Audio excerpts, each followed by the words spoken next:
நேற்றைக்கு குருதாங்கோடு வடக்கு ஒன்றியம் சார்பாக திங்கநகர் பேரூரில் வைத்து ஒரு திருமண கூட்டம் தாவேக்க சார்பாக நடத்தப்பட்டது. அந்த பொதுக்கூட்டத்தில் நான் பிரபாகரன் அவர்களை விமர்சனம் செய்தேன். அந்த விமர்சனம் என்பது பிரபாகரன் அவர்களை, அவருடைய தியாகங்களை நான் உணராமல் இல்லை. ஆனால் சீமான் அவர்கள் பிரபாகரன் அவர்களை ஒரு தலைவனாக ஏற்று வைத்திருக்கிறார்களே, அப்படி அவருக்கு பதில் கொடுக்க வேண்டும் என்கின்ற அடிப்படையில் தான் நான் பிரபாகரன் அவர்களை விமர்சனம் செய்தேன். ஆனால் அந்த விமர்சனம் செய்த அந்த மேடையிலேயே தமிழக வெற்றி கழகத்தினுடைய சகோதரர்கள் அனைவரும் என்னை கண்டித்தார்கள். நீங்கள் பேசியது தவறு. காரணம், தமிழக வெற்றி கழகத்தினுடைய கொள்கை என்ன என்று சொன்னால், தமிழ் தேசியமும் திராவிடமும் இரு கண்கள் என்று தளபதி அறிவித்திருக்கிறார்கள் என்று அந்த மேடையிலே என்னை கண்டித்தார்கள். அதன் பிறகு நான் வீட்டிற்கு வந்த பிறகு கிருஷ்ணகுமார், மாவட்ட செயலாளர் கிருஷ்ணகுமார், ஒன்றியம் அசோக் அவர்கள் என்னை போனில் தொடர்பு கொண்டு, அது அண்ணன் நீங்கள் நேற்றைக்கு பேசினது தலைமைக்கு போயிடுச்சு, தலைமை உடனே உங்கள் மீது நடவடிக்கை எடுக்க வேண்டும், கட்சியினுடைய அடிப்படை உறுப்பினரிலிருந்து உங்களை மாற்ற வேண்டும் என்று உத்தரவிட்டிருக்கிறாங்க அப்படி என்று நான் அறிந்தேன்.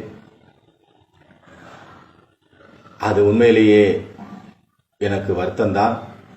நான் சீமானை பேச வேண்டும் என்கின்ற அடிப்படையில் தான், அவருக்கு பதில் கொடுக்க வேண்டும் என்கின்ற ஒரு அடிப்படையில் தான் நான்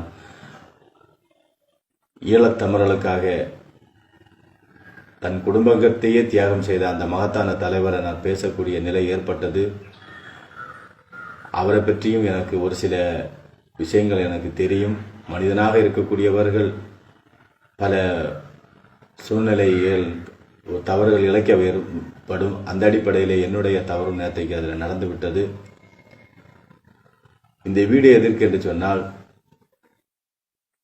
தளபதி விஜய் அவர்களும் பொதுச் செயலாளர் ஆனந்த் அவர்களும் என்னுடைய பேச்சை கேட்டு இப்படி பேசியிருக்க கூடாது என்று வருத்தப்பட்டதாக நான் அறிந்தேன்.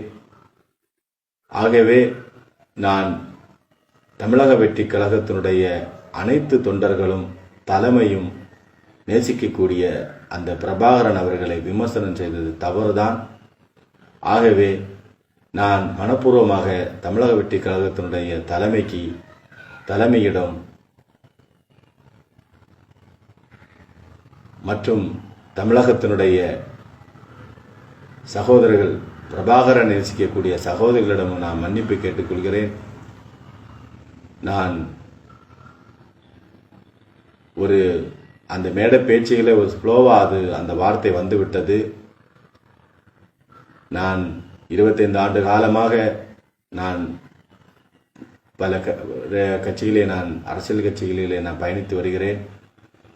ஆனால் நான் இது போன்று எந்த மேடைகளும் நான் பேசியது கிடையாது. நான் பிரபாகரன் அவர்களை ஒரு மதிப்பாக தான் வைத்திருந்தேன்.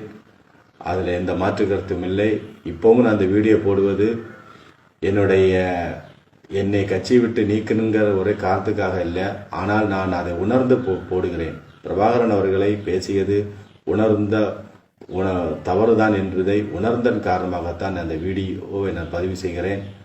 ஆகவே இன்னும் ஒன்று சொல்கிறேன். தந்தை பெரியார் அவர்கள், அம்பேத்கர் அவர்கள் ஒட்டுமொத்தமாக தமிழகத்திலேயும் இந்திய அளவிலேயும் எப்படி ஒரு தலைவராக மக்கள் அனைவரும் ஏற்றுக்கொண்டிருக்கிறார்களோ அதே போன்றுதான் பிரபாகரன் என்பது ஒரு கட்சியினுடைய தலைவர் அல்ல. சீமான் என்கின்ற ஒரு கட்சிக்கு மட்டும் அவர் தலைவர் அல்ல. அவர் ஒட்டுமொத்த தமிழக மக்களுக்குமான ஒரு தலைவர் என்பதை நான் உணர்ந்ததன் காரணமாகத்தான் இந்த வீடியோவை நான் பதிவு செய்கிறேன். ஆகவே அனைத்து மக்களுடைய வருத்தத்தையும் நான் ஏற்படுத்தியிருப்பேன், கவலைக்கு ஆளாக்கியிருப்பேன். ஆகவே உங்கள் அனைவரிடமும் பிரபாகரன் அவர்களை விமர்சனம் செய்த ஒற்றை காரணத்துக்காக நான் உங்களிடம் மன்னிப்பு கேட்டுக்கொள்கிறேன். ஏனென்று சொன்னால், பிரபாகரன் அவர்களை இன்றைக்கு தமிழகத்தில் இருக்கக்கூடிய எத்தனையோ தலைவர்கள் பிரபாகரனை கொண்டாடி கொண்டிருக்கிறார்கள். அப்படிப்பட்ட அந்த தலைவர்களுக்கும் மன உளைச்சல் ஏற்படும். அண்ணன் திருமா அவர்கள், அண்ணன் வைகோ அவர்கள், அண்ணன் வேல்முருகன் அவர்கள், அண்ணன் திருமுருகன் காந்தி அவர்கள், இன்னும் பல தலைவர்கள் இருக்கிறார்கள். ஆனால் நான் பிரபாகரன் சீமானுடைய தலைவனாக மட்டுமே நான் அதை அந்த இடத்துல நான் யோசித்து பேசிவிட்டேன். அது தவறுதான். ஆகவே அனைத்து தலைவர்களும், அவரை நேசிக்கக்கூடிய அனைத்து தலைவர்களும் என்னை மன்னித்துக் கொள்ள வேண்டும். உங்களிடம் மன்னிப்பு கேட்கிறேன். அந்த மேடையில் நான் பேசுவதற்கு முக்கிய காரணம், நாம் தமிழர் கட்சியினுடைய மேடையிலே இஸ்லாமிய சகோதரிகளை வைத்து பேசினது, எனக்கு தந்தை பெரியாரை பேசினது மிகவும் ஒரு எரிச்சலும் கோபத்தை ஏற்படுத்தியது.